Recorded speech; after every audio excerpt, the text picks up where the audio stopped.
Hey folks, this is Anatoly, and you're listening to the Solana Podcast. And today I have an awesome guest. It's Balaji Srinivasan, who is a former CTO of Coinbase, GP at a16z, one of the first folks that I ever heard of working on crypto, like one of the most coolest people to follow on Twitter. So really excited to have you here. Well, thank you for that kind intro, Anatoly, and glad to be here.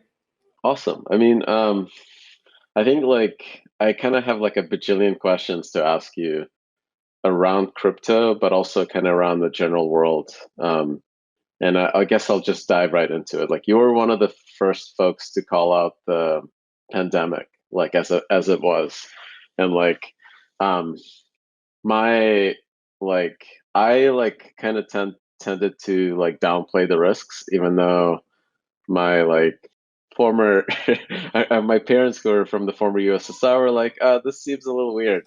Right. They've seen this before, right? Like or something like The that. Chernobyl type stuff or what have you. Yeah. They're paranoid in a certain way due to just seeing, bad stuff happen, basically. Yeah, like what was your instincts on this? Why was this like scarier than like swine flu or like SARS or like the kind of the previous ones? Well, the thing about it was just that it was a serious threat that people weren't taking seriously. And how do you like? It's actually a lot like angel investing in the sense that you're constantly scanning the horizon. There's 1,000 things trying to get your attention, and you have to sort of ruthlessly prioritize to figure out which things are important, right? And which macroeconomic drivers are real versus which can be ignored, versus which are real but will happen in the long term, and so on. And the thing about it was, when I saw this, I was like, it's a virus, and like a true like a truly virulent kind of thing like this. I mean, basically, the moment that was really obvious for me was when China shut down Wuhan, and they put Wuhan into lockdown. And China is a serious country. There's a lot of things that one can and should disagree with that they do, but they're not used to committing economic suicide for no reason. And so for them to do that at such massive cost, and certainly they're aware of how much it would have freaked out everybody else in the rest of the country, it really did seem like, a virus out of a movie. Now, the issue was that, in the West, it wasn't being taken seriously until really it hit Italy, and then it caused a lot of death over there. And one of the problems is that, now with some degree of hindsight, like 9 months later, you can see uh, we're fortunate. Well, yeah, I got to say we are fortunate. We're fortunate that this isn't the Black Death, right? It isn't the virus from Contagion. But in the early days, it looked like it could have been. And, we're still trying to figure out exactly why that is. Why is it that Wuhan and New York and, place in Italy had such a surge of deaths? Why was it being reported that, for example, hospital workers were getting sick and so on? That's the kind of thing that, can knock things down, versus today, the conventional wisdom is more like, oh, this mainly, kills older people. It does cause long-term issues in lots of other people, but it doesn't kill them.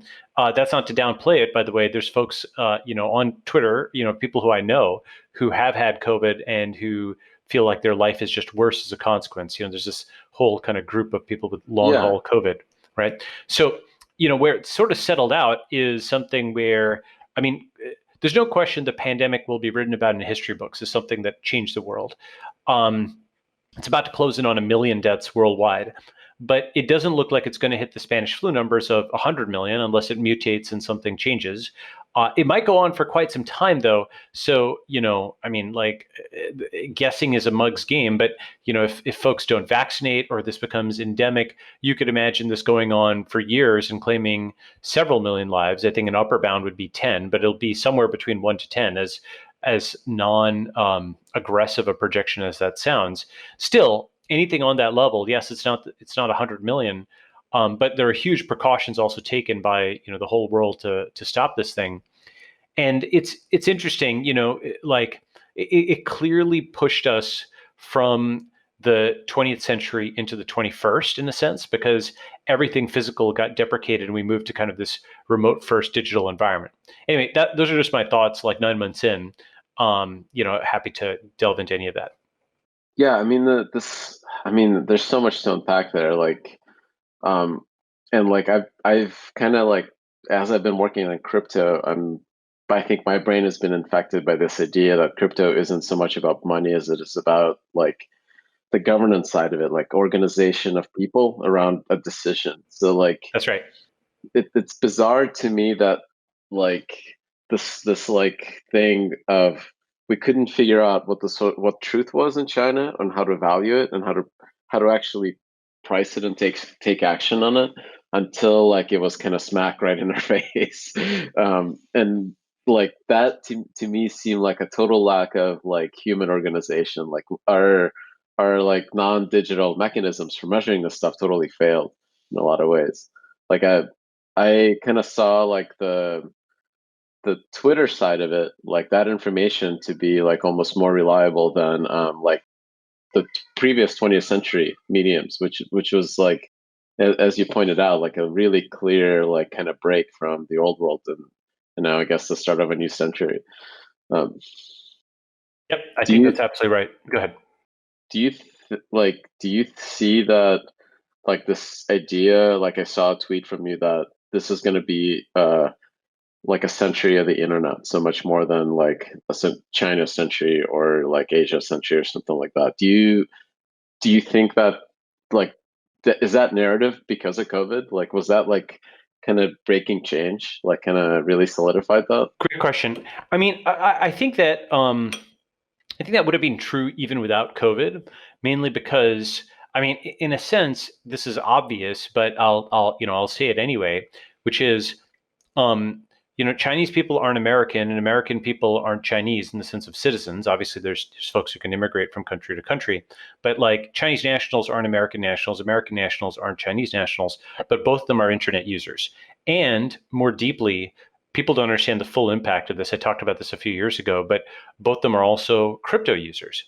Yeah. And so what we find is even as all of this cross-border trade is being impeded due to the countries fighting, with the China has done this obviously for a while, and now the U.S. is retaliating with this TikTok thing and what have you. Um, while all that is happening, there's also the people on the ground. Even if there wasn't a trade war, an American citizen might not trust the Chinese legal system, and a Chinese citizen certainly might not now trust the American legal system.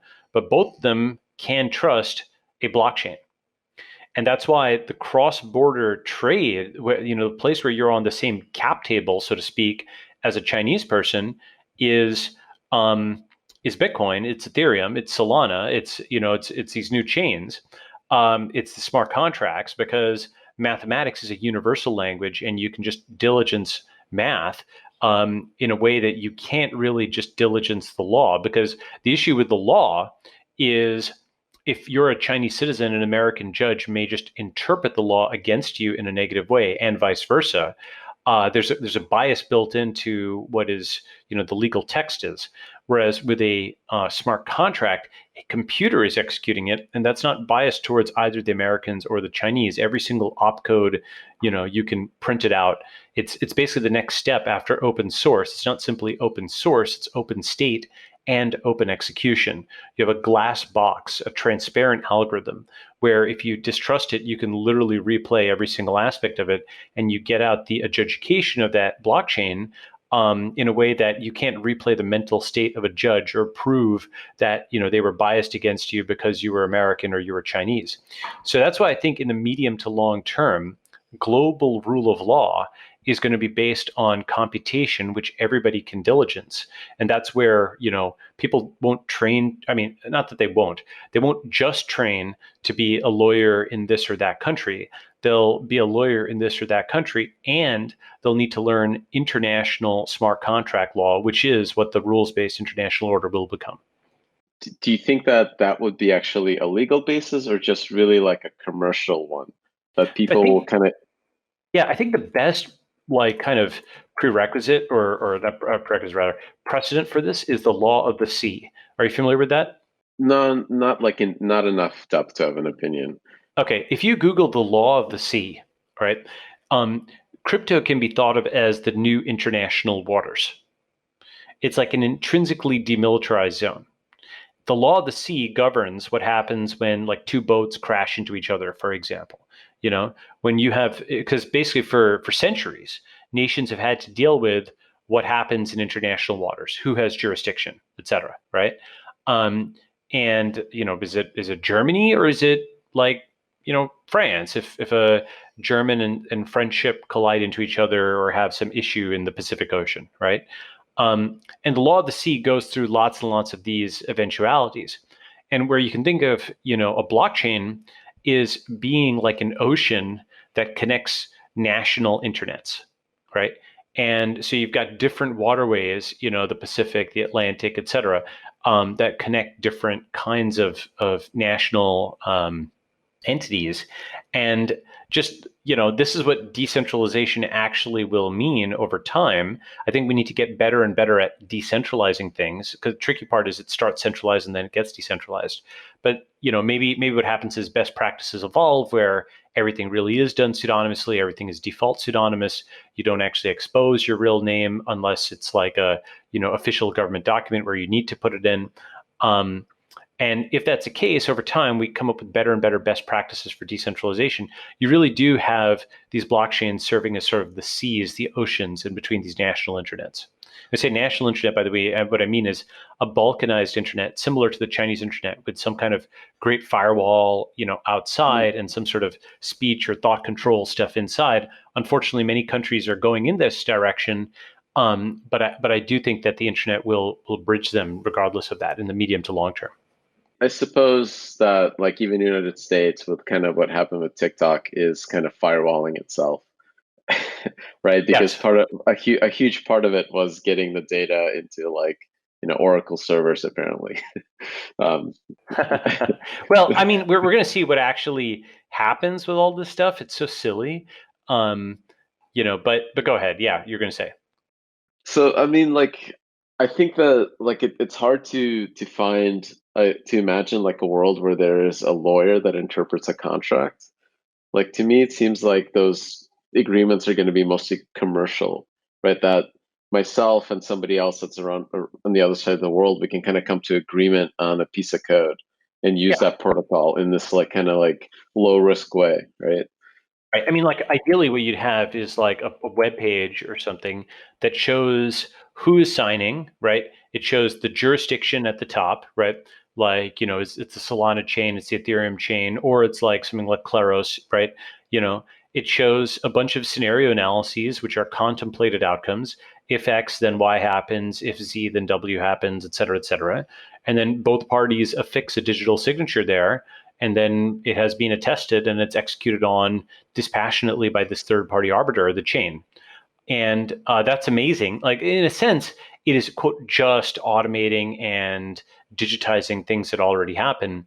But it's absolutely insane how impactful that is, that you can do that programmatically, that, bias creeps out of it. You don't have a judge who's biased for or against you. That is going to be Yale Law gets replaced by smart contracts over time, just like the Kennedy School of Government. The new head of state is a head of network, and actually, just like Columbia School of Journalism, because media also becomes crypto. Since you have my concept, if you look at my pinned tweet on the ledger of record. So crypto isn't just the new Wall Street or the new Silicon Valley; it's also the new Columbia School of Journalism, Kennedy School of Government, and Yale Law. Do you like I don't know, do you follow like DeFi, like the actual like degen yield farming crypto Twitter DeFi? Like to me, like what's been like kind of crazy is that like even though a bunch of people around the world we don't speak a common language, we can easily get all behind a meme because that's very easy to translate and almost kind of like simple like tokenized compression of an idea. And in itself, I think that that is kind of like without having any value behind it, right? Not like even store value or anything like that. I think there's Mm-hmm. something kind of like I think revolutionary there. in the same sense that 6 degrees was in the early days of the internet. Like, can you can you imagine like 100 million people all owning the same governance token? Yeah, I Even mean, that's basically, it's a quantifiable vote in many different senses of the term. One of the things we're going to run into now, I know that there's like V1, V2, V3, right? V1 is, oh, we should vote online. V2 is a bunch of, quote, experts say, oh, no, you can't vote online. We should just use paper and so on. And that's what like, Schneier and Matt Blaze and so on say. And I understand why they say that stuff. V3 is we're actually doing it, and that's crypto. Crypto has high stakes digital votes happening all the time, not without its error modes, right? Not without its problems, but it's happening. And as crypto gets better and better and establishes a better track record, and you start having a billion, 10 billion, 100 billion, whatever on the line with these votes, which is basically happening, and they're proof of stake votes. There's all kinds of mess because humans are messy. Every weird edge case we're actually seeing how it works out. But what we're going to get at the end of it is we're going to get essentially an online voting system. And it's funny because and it's not just voting with your ballot, it's voting with your wallet and voting with your feet, and several things are all kind of encoded in this. But one thing that's really interesting and funny about this is that there's this sort of apocryphal Stalin quote, which is, "He who votes decides nothing, but he who counts the votes decides everything." And now I think we have to have a third addendum to that, which is, but he who can't count the votes can't decide anything, right? Meaning, essentially, where America may end up in a few months is a situation where it literally can't properly count the votes, or more precisely, it can't come to a vote count that everybody believes is real and fair and not fraudulent or whatever, right? Both sides. If you saw my thing, do you see my thing on the red mirage on this? yeah, yeah. Yeah, and not to be political or whatever, given that everything is politics right now, but just it is almost a recipe for everybody thinking that this was like a stolen election or whatever. It seems like both sides are set up for this kind of a slow motion train crash in its own way, like COVID, kind of predictable that it's going to happen. And so in the sort of environment after this, when people are fighting about this for whatever months, maybe who knows, years. Um, you're going to see that actually we do need some kind of digital system, because it is simply not possible for the average person to come to confidence in the system if they can't audit the system.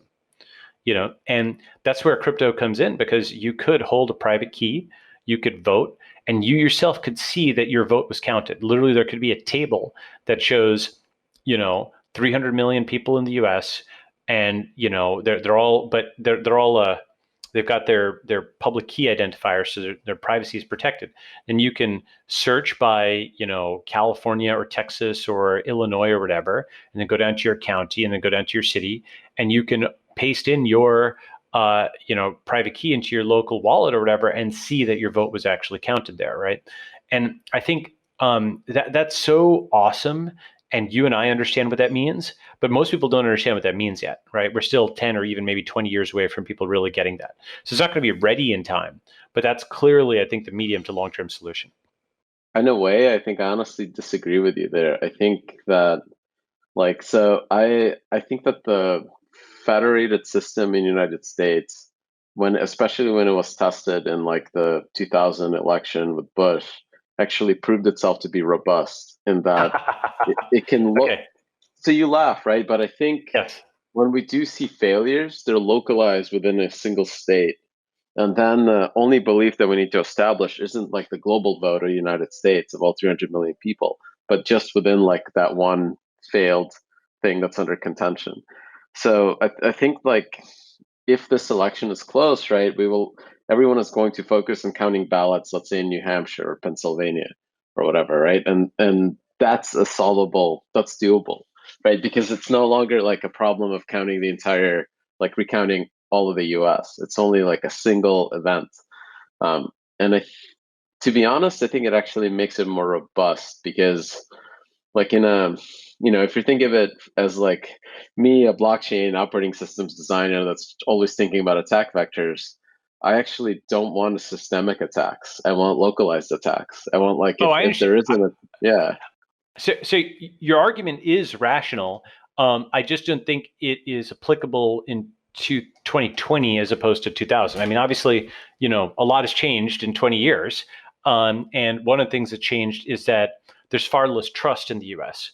And so, people can't even agree on how many coronavirus deaths have happened, or that type of stuff. All of that is symptomatic of not having shared truth.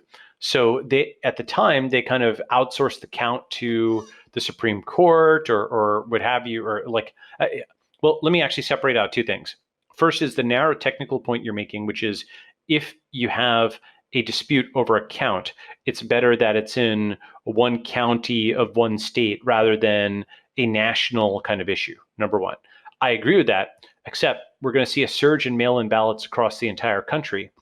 And there's enough swing areas that I think you're going to see contested votes in quite a lot of places. So that's number one. It's not just going to be like Florida. The second thing is that with the 2000 election, people thought it was going to be close, but they weren't like preparing for a fight like the current one is. The stakes were, in a sense, lower because it was coming out of a time of peace and prosperity and so on. Here, you have folks who are basically gearing up for a fight. And they basically spent the last 4 years delegitimizing each other. So the commons are a tragedy, and so first year, I think you're going to get a more globally contested result than maybe we might think. We'll see. Okay. And second is there's not enough trust to basically, if you've got, ballot contestation happening in like 7 states or something like that, and 30 counties, and who knows, right? It's just going to go on forever. And here's one other thing. I think because it is like a state that's being like in dispute, and states themselves have fairly robust kind of. We don't see like a 50-50 split in almost any state legislature or governance, right? That they're all kind of like basically like either all Republican or all blue or red. So I think what we're going to see is kind of like. Almost like a parliamentary election, right? Like whatever the state is, that's the way it's going to go, and that's not too bad, right? That's not like I don't think I don't think that's what's going to happen. I think basically you're going to find there's actually a fair number of purple states, where there's like a governor and state legislature split. I think we're going to all hear about all kinds of Here's my prediction. Okay, you want my coronavirus style prediction, and this is not. I don't even think this is controversial, what I'm about to say. I think it's sort of, visible like a few months out. So I think this election ends up potentially, and I'm not saying this in a positive way, I'm just saying as an observed way, okay? I think this election ends up delegitimizing American democracy in the eyes of at least 50% of the country and much of the world. Because there's many outcomes and many of them are bad. If, for example, Defense One published this article talking about using military force, in the event that the election isn't conceded or what have you. Even if legitimate, the use of military force and the cameras associated with that make the U.S. look like a banana republic, right?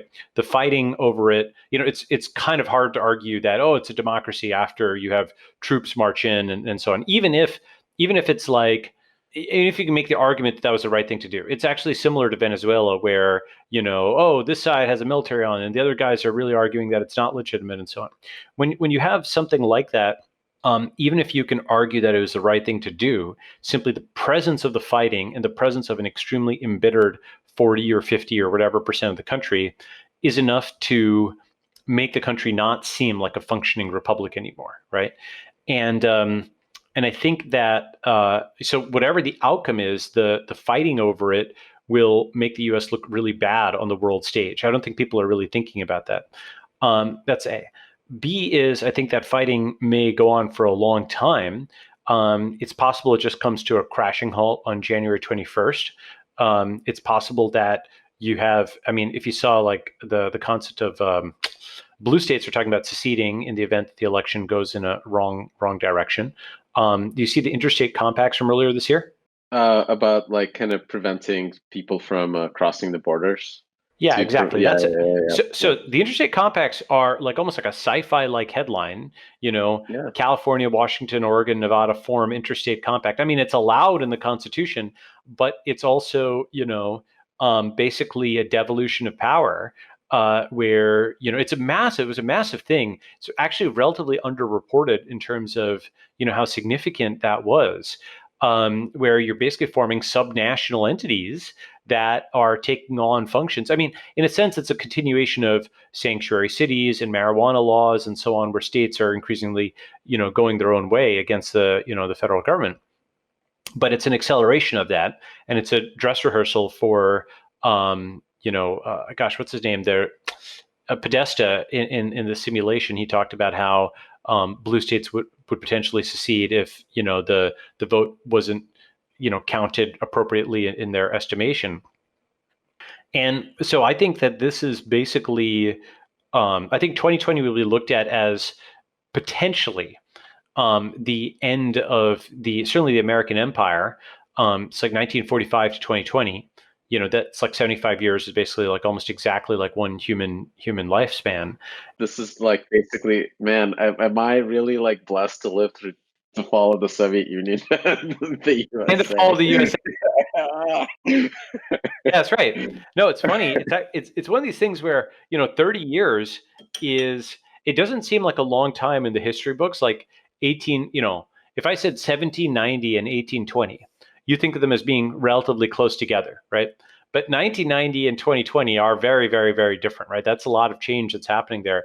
Yet at the same time, from like the big macro vantage point of history, from like 1,000 years in the future, it'll be like, oh, the USSR collapsed and then the USA collapsed like 30 years later. Like that's like how like a historian from the year 3000 might write about it. That's what GPT-12 is going to write about. Something like that. That's right. And here's the thing: is like I'm not trying to be flip about it. That's going to be crazy if that happens. There's just a lot of uncertainty around it. But I think the one certainty is that like the U.S. government just loses even more reputation points. And it did, in the 2008 crisis, and it did with the Iraq War, and so on and so forth. But it's like, with COVID-19, for example, if you read foreignpolicy.com and other things like that, like the U.S. is no longer the leader of the free world.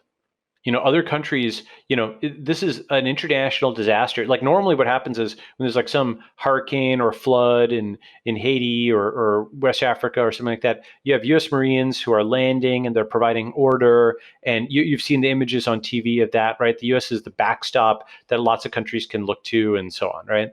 And there's, I'm not saying that's gone completely to zero. The U.S. is still thought of as an important player, but it is simply not. It was just absent on COVID-19, completely absent in maybe the most important global crisis since World War II or something, right? Just in terms of the number of countries pulled into it. 9/11, for example, wasn't as important in China as COVID is, right? COVID is like globally important. It's a behavior change everywhere. It's like World War II in the sense of totalizing. Even Vietnam, for example, lots of these things any individual country could ignore. This is like an ongoing thing that's changing behavior all around the world.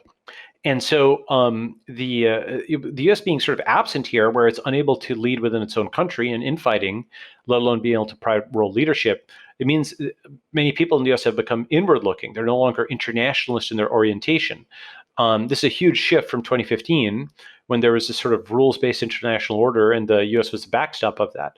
And that is, I think, the vacuum that crypto is going to fill, because crypto is a better rules-based international order because it's based on, computer science, and as opposed to fallible judges. Actually, did you see my thing? This is an interesting. I thought it was interesting, at least my tweet on math versus science. I have not. Okay, so normally, for example, the acronym STEM, right? Science and math are grouped together. People don't usually think of them as being, quote, in opposition, right? And you put math and science on one side versus religion on the other side. Here's what I've recently realized: math over science. Okay, and let me explain what I specifically mean by that. Today, there's many things where science is essentially man in the middle. Okay, that is to say, there's science, and then there are scientists, and then there are the popular summaries of what scientists say. And that MITM attack is actually quite significant as a distortion, even if it's not thought of as such, right? One example, a classic, very important example, is the whole WHO and Surgeon General saying masks don't work, and then completely flipping, 3 months later. Now, the level of confidence with which that statement was issued, right? Not just, confidence, it was a hectoring condescension, and then a complete reversal of it. This is something that everybody understands, that the people who said that they knew what they were talking about did not, because to contradict yourself that dramatically within 3 months, it's not like there was some major new research study or something like that. It's just they changed the null hypothesis. That's literally what it was. Yep. Right now, look, I'm pro mask in the sense of, it's probably better to take those kinds of precautions given that, we have droplet physics, right? Not everything. Right. This is the thing, is like there's a certain kind of biomedical person who's like, oh, everything has to be a double-blind peer reviewed. Like, look, that actually throws away a lot of information. Physics exists, like we know the germ theory of disease, we know Koch's postulates or whatever. Like, there's a degree of logic that you can use on some of these things that gives you a different, base case. Okay. Parachute double-blind study, right? The parachute Yeah, double-blind yeah. study. Actually, why don't you summarize that? That's a really good example. I only like it. I'm probably gonna butcher it, but basically, like you can look at like if you did a double-blind study whether parachutes save lives or not, right? You're Yes. effectively you're throwing, like, I forget like the exact phrasing of it, but the summary of it is that you're throwing away the knowledge that obviously the person's going to die, and you're probably going to kill somebody when you do the study. Yep. Yep. So it is like kind of the dumbest thing about that statement when they said that masks don't save lives is that that like I'm an optimist. I honestly like disagree with you. I think we're gonna see like an election, people are gonna fight, and everything's gonna be fine. But I will bet you on that. I will bet you on that. it'll be as fine as like Florida in 2000. It'll suck for like part of the country, but I think that that Why are you so might be, optimistic? I think the world is getting better. Like my personal view is that like the reason why people are so upset is because they just see the information is propagating faster. They see more of it that they're just not used to in their lifespan. So we're just getting more data, right? So Like I yeah, do you know, like Moses Naim, The End of Power, or Martin Gurri, right? Both those books I think are quite good. And essentially they have a different premise, which is that we're seeing the unbundling of states because legacy authorities can't just survive transparency. Everybody, find me a man, I will find your crime, the Beria thing, right? Put a microscope to any person. Snowden had the same concept. You could take an innocent life, and if you surveil them enough, you can make it look like they're like evil people or whatever, right? And that was also the Soviet secret police thing. And so the same actually applies to legitimate institutions, not just legitimate people. Given enough information on any institution, you can make them look evil, and that's what we've got. And I think that what that means is basically, I don't think any institution that predated the internet will easily survive the internet. And that includes nation states, that includes colleges, that includes retail stores, that includes like legal systems, medical systems. All of that stuff is about to get just like ripped apart and pulled together into internet native things, which have a legitimacy and stability that comes from opt-in as opposed to coercion. I can so drill into that, but go ahead.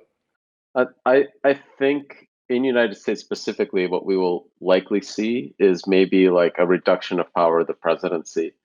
And this might not even be through any legal course, just through a natural kind of like the way that like the state operates, right? Yeah. So Greg Ritchie is basically the model for where I think things go. You know who Greg Ritchie is? I do not. It's kind of a joke in Snow Crash 1992. By Oh, the way, that book is dude, yeah. absolutely, it's insane how well that holds up.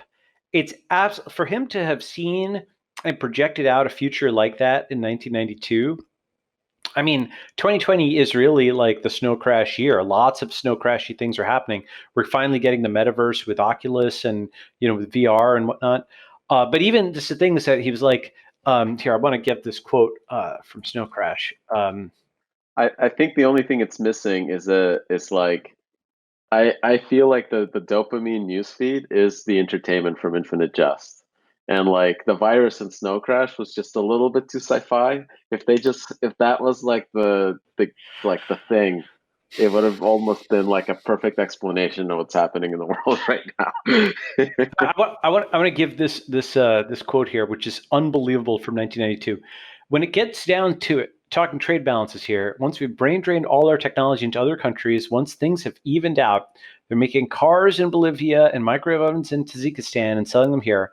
Once our edge and natural resources being made irrelevant by giant Hong Kong ships and dirigibles that can ship North Dakota all the way to New Zealand for a nickel. Once the invisible hand has taken away all those historical inequities and smeared them out into a broad global layer of what a Pakistani brickmaker would consider to be prosperity. You know what?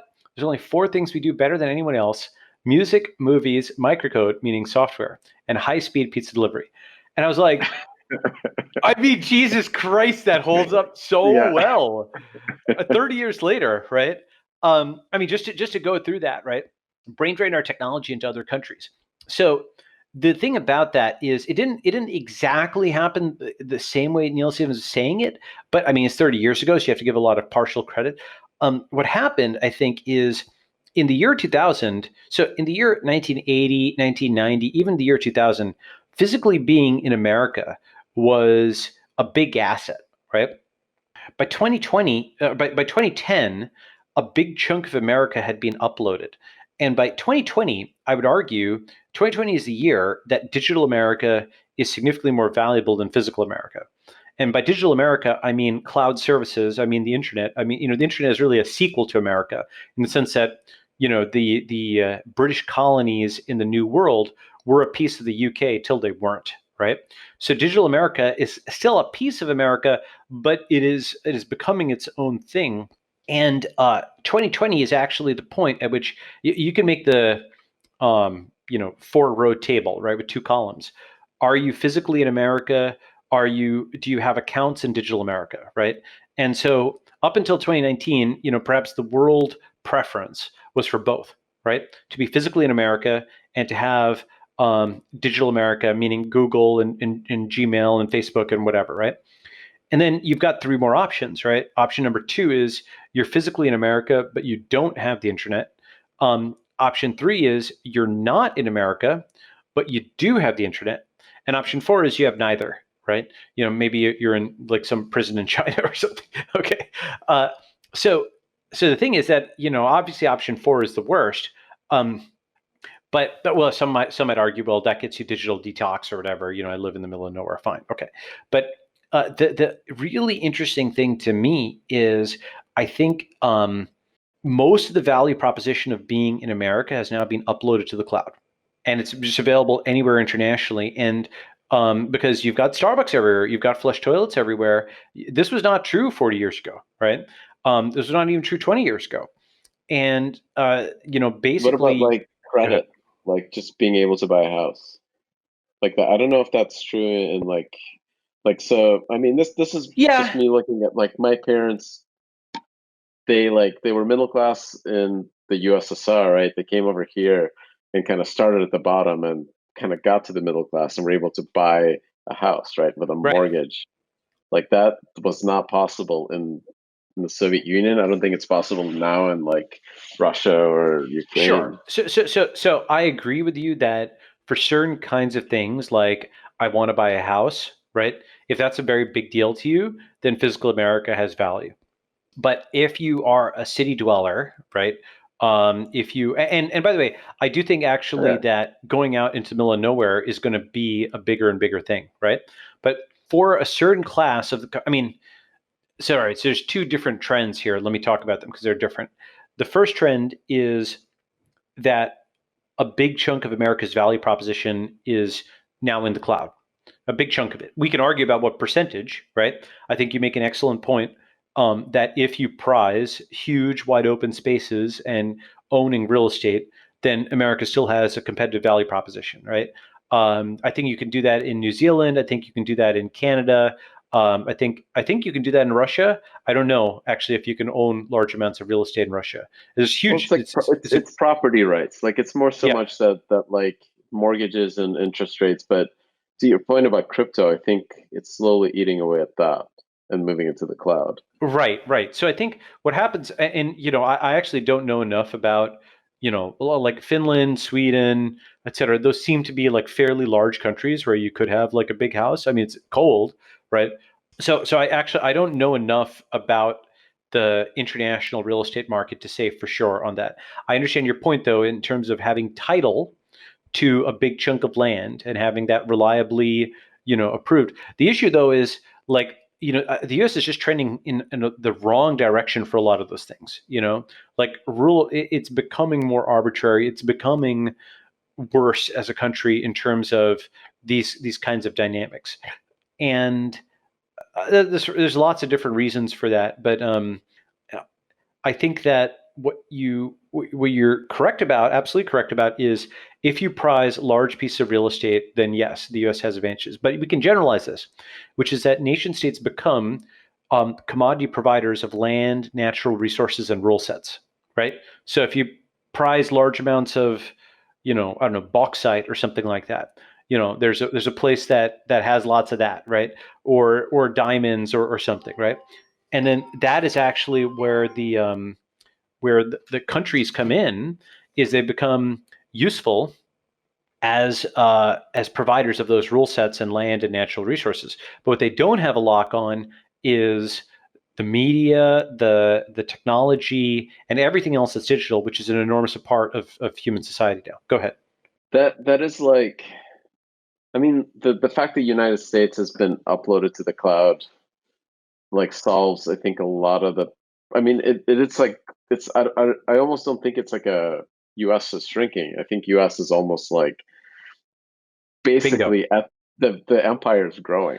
So Right? so Like, this is a thing where there's a tension of like a few different things, and let me see if I can resolve them.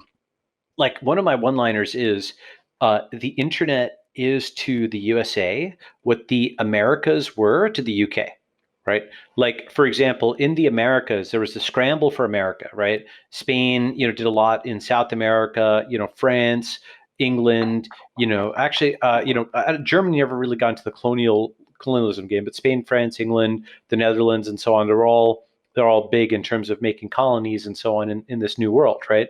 And the internet is like the new world, except there's nobody living there, so there's no Native Americans to oppress or harm or anything like that. So it's a frontier that doesn't have that aspect of conquest and oppression in the same way. It's just a pure digital frontier. And with virtual reality, by the way, this becomes much more than a metaphor.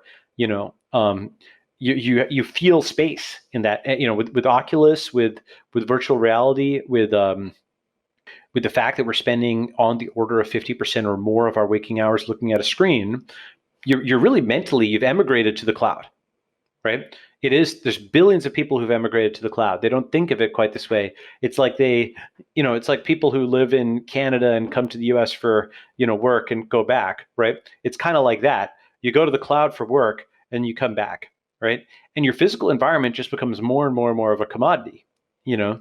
I mean, don't get me wrong. There are people who are like really into the land. Oh, the rivers of, the hills of West Virginia or whatever.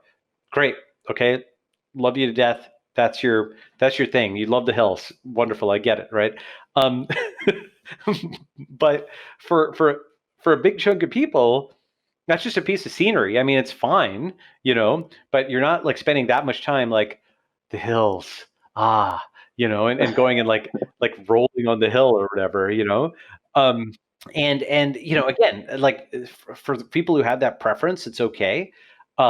But I think that a big chunk of the symbol manipulators in the world, right? Media, technology, finance, mathematics, physics, all of these kinds of things are just less and less location dependent. And the thing is that mobility is leverage against the state. Like law is a function of latitude and longitude.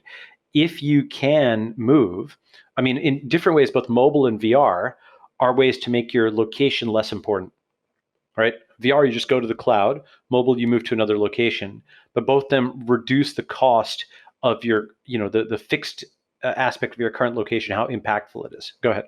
so I mean, like it's funny they keep mentioning Oculus. I recently had Michael Shvalov, who's the CEO of Fireblocks on it, and we were just talking about Libra, and I've been kind of discounting Libra as anything interesting in crypto Yeah. because it's coming from like product managers. But he had a point of view that was quite scary to me, which was imagine that what Libra folks do is they basically like make it super, super easy for everybody in the world that's outside of the US to click through their like local regulation agreements and set up a fiat ramp to go digital dollar for their local, for everybody there, like in wherever they are. So it's not so much that like Libra cares about it's think of it as like PayPal with access to Facebook's like organization and team and marketing and like resources to onboard everybody on the same platform. And what makes it kind of frightening is that cryptography makes it secure and easy for them to do this decentralized custody, right? And makes it easy for them to onboard everyone. And it's just a matter of like, can we get everybody in the world to click through this agreement and to become the local bank that's everything is custodied by Libra, by this single blockchain that now has the entire world on it. Even if it's totally regulated, even if it's full KYC, it's not like crypto in the sense that you and I believe crypto is. But the scary part there isn't them creating a product that's interesting, but it's them click through regulation. Like basically like sure, we'll be compliant and we will be compliant to the letter, but as soon as the as soon as you're using cryptographic keys whose like actual like values decided by this one blockchain, it doesn't matter.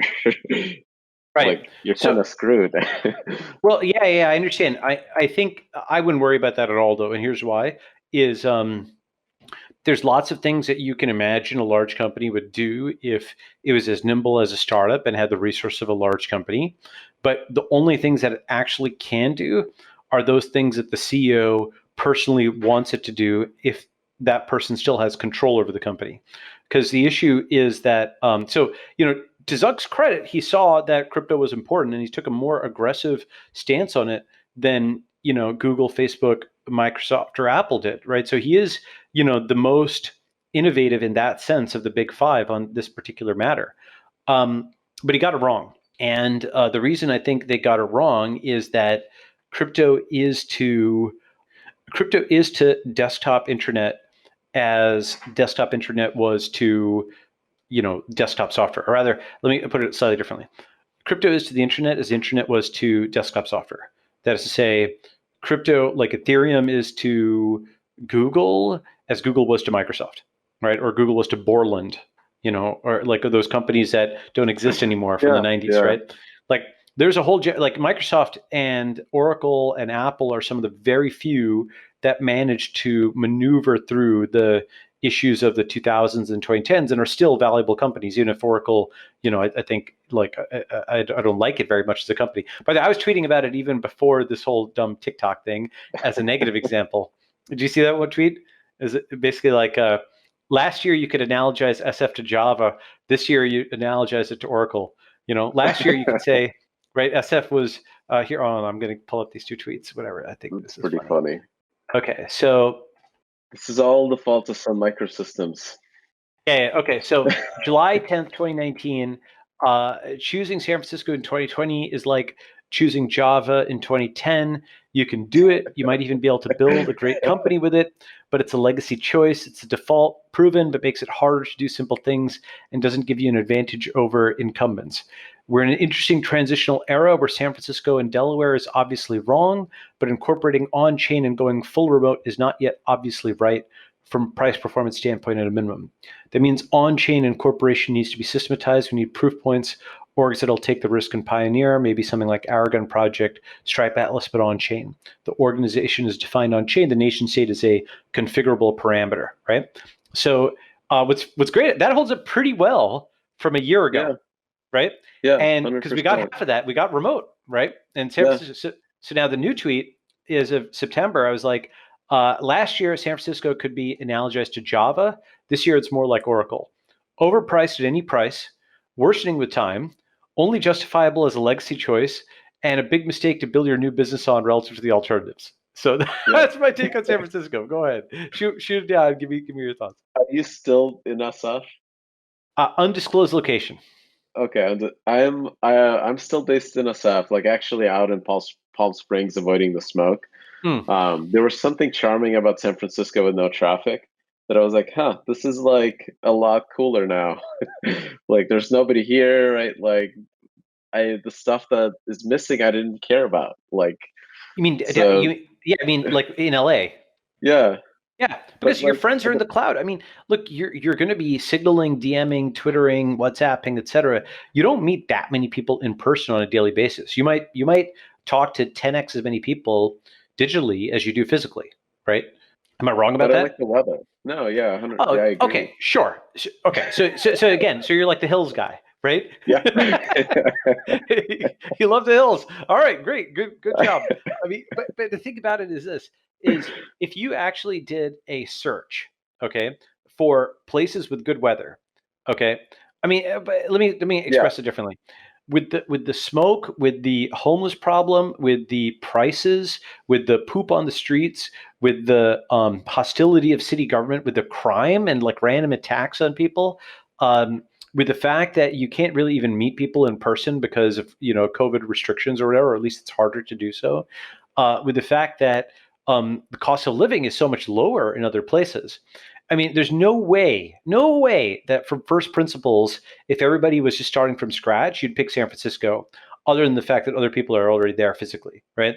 It's not like, to give you an example, what I mean by from first principles, the San Francisco Bay is an amazing place to do shipping, right?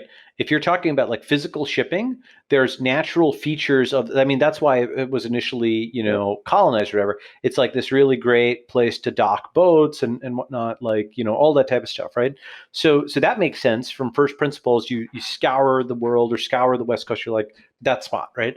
Or, why do you go and set up in Houston, or why do you set up in North Dakota? Because there's oil there. There's actually like a different kind of natural resource, not a bay or something, right? Here, with technology, with the internet, the only natural resource is the people. And so that's completely mobile, right? That's a mobile. So the natural resource based view means is, I shouldn't say it's obsolete, because you're still going to need natural resources, but so long as there's 2 or 3 or 5 providers and they aren't like colluding like OPEC, which is a big if, right? Then the place is a parameter. For example, we had this company Teleport, which we sold, but basically, I think it would have been millions and millions of users if it had gone to 2020, which was, we've set up in 2014. I co-founded this, and it was, sold in 2017. It was fine. It was basically a search engine to find the place in the world that optimizes your utility function. A completely different kind of, right? I mean, that's ahead of the curve, right? I think. Go Yeah, ahead. that's awesome. I mean, like we had like this conversation with my friends years ago, and we picked Colombia, Medellin as like the prime spot. There you go. And basically you can be like Narcos or what have you, right? Here, I'm gonna No, see if I no, can. it was in the same time zone, right? As Yes. like, so you could work on tech. You're in a much cheaper location. There's awesome universities there, right? It's like a growing like kind of fast city, like that's interesting, right? And like you're not stuck in San Francisco.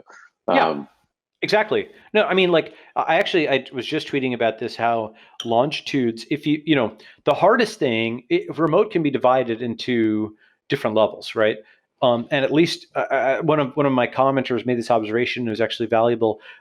I mean, again, this is not novel. People have been talking about this for 20 years or whatever, but just I think it's a useful term. Synchronous remote versus asynchronous remote. Synchronous remote is like plus minus 1 or 2 time zones. Asynchronous remote is a truly global distributed team. And I think an important thing for any org chart is to, require people to be plus minus 1 or 2 time zones. And then what you might do is, it might be that the executives coordinate, and one of them, just there's like one person who doesn't have to get a lot of sleep, right? At time to time, rather than that's been 20 me. people. You okay? There you go. Right. Okay. So but I think that is going to be an important thing. Actually, a related thing to this is I'm actually surprised that nobody has made any to-do list that is integrated with the org chart. Like Yeah. you basically, as a manager, want to look at, especially as CEO, you want to kind of look at the org chart constantly as if you'd look at your architecture of your company or your corporate infrastructure, and what you want to see is like drill down to-dos, right? Like be able to monitor what folks are doing and so on and so forth. That doesn't really exist, which is kind of surprising. It seems like a very obvious view. Go ahead. Yeah. We've been actually successful in being in kind of globally spread out time zones because we got this like kind of natural handoff that like Right. whoever's in like San Francisco's time zone, they work a little later, and then like the Europe and Asia starts picking it up. It is bizarre because crypto is 24/7, and we kind of deal with customers and users 24/7. Yep. No, I think you can make it work. I mean, crypto is interesting because there's really a value to having somebody on call at all times, right? Someone who's just like, oh shit, this is blowing up on Twitter or whatever, like this whole sushi thing or whatever, right? Like you could see that some people were asleep. So I recognize all that.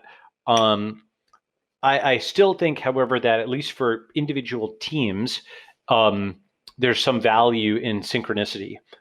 Because you can get pretty far with async, like GitHub issues and so on and so forth. But sometimes it's like so much faster to just whiteboard something for 5 minutes than to discuss it for a long time. So just go back and forth. Latency of basically feedback. Go ahead. So the odd thing is that we are synchronous. That it's because people are just at weird time zones. It's just that like there is like a context, like tribal context handoff between me talking to somebody and then that person talking to the next person. That's cool. Well, that's really good if you can make that work. Well, I don't know if it actually scales or just the fact that I don't sleep. Yeah, the thing is the CEO basically has to be the guy who's taking that hit for sure. Well, cool. We've gone like way over our time, but this has been like really fascinating conversation. It's been like really a pleasure to talk to you. Of course. And awesome. Like, yeah, really cool to have you on the show, and thank you so much. Awesome.